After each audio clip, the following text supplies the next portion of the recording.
Today I thought I'd do an initial review on this camera that I've been getting, the Fuji SL240. The reason I bought it really was just to take videos and what have you, and a few other things. And of course, like with most of these super zoom or bridge cameras or whatever you want to call them, they look a little bit like a DSLR. So you can probably see that there, how very similar they are, and it's a nice looking camera. But of course, with all cameras and things like that, there's always their negatives and positives and things like that. So I thought I'd go through a few what I would say negatives with this camera. Firstly, anyway, and that is, with the camera, it comes with a CCD sensor, which is not as good as the CMOS, which in theory means that it's not as good in low light situations.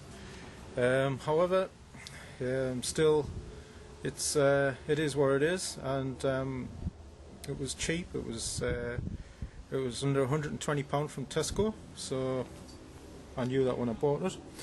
And another thing that really irritates me, and it's a Fuji thing, is this thing here, the on switch, the on and off switch, and it fiddles up and down instead of just having a button. It really is annoying. And yeah, I'm not sure if that's even worse than the normal Fuji things, but that really is a bit of a nuisance. However, I haven't had it very long, this camera, and it's yeah, and so far that's really the major issues. Some people would say that it doesn't have a LCD that comes out, and you can do portrait shots and all the rest of it with that. It's better to have one, but it's not the be all and end all. It's not a deal breaker, not in my opinion anyway. And that's basically so far what I've seen as in the negatives. The positives of the camera, I think it's a really good looking camera actually for a Fuji. I'm not a Fuji fan by nature. I've had a few problems over the years with one or two cameras that they've come out with that I've owned, but I thought for the price, I thought, well, I'll take a gamble on that. And another really good thing, it's a 24 times zoom. So what also that means is that you can do zoom in and out with the lever, like that. Or on the side it has this lever as well. So there's a dual thing. And one beautiful thing about this camera is the smoothness that it goes to the wide angle and also goes to the zoom. That's lovely. That's better than Canon's, and I love Canon cameras. Also, some great features on this machine is the PASM, as they call it, and that is on the dial. There's the program mode, which is, I don't know if you can see it on there. Program mode. There's also the shutter speed, there's the aperture, and there's the manual. With this particular model, it's not really full manual, but it's okay. It does the trick. Also, with this is it doesn't. Some people would say that it was another negative, was that they don't have filters.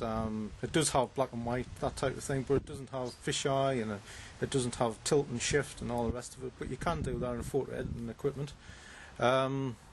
Also, one fantastic thing about this is it has a panoramic mode, so it just stitches, I don't know if you can see it on there, but it stitches your camera 3 shots, and it actually shows how to do that. Whereas on some cameras, even on another Canon I have, it doesn't, which it should really, but that is a really good feature. Also, what I like about this, is the hot shoe.